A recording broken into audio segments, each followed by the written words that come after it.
qanaqa mashina ochgani ketamiz deb o'ylaysizlar? Texnika. Ko'proq texnikaga kiriladi, lekin to'g'ri yuradi, lekin texnika. Kuzatib boringlar.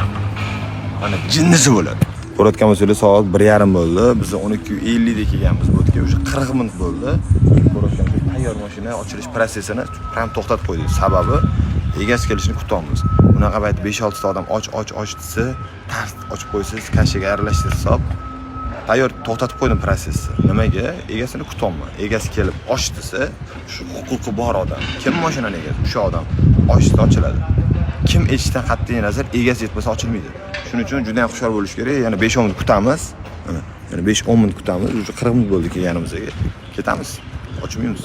Bunaqa kashalarni ochib qo'ysangiz, undan battar, undan yomon narsa yo'q. Mana tayyor protses to'xtatib qo'yganman. 1 minutlik ish qolgan. Shuni ochaman ketaman deb o'tirdim. Yo'q, to'xtatdim. Egasini kutaman. Agar egasi 5 minut ichida kelmasa, to'xtatamiz. Shunaqa gaplar.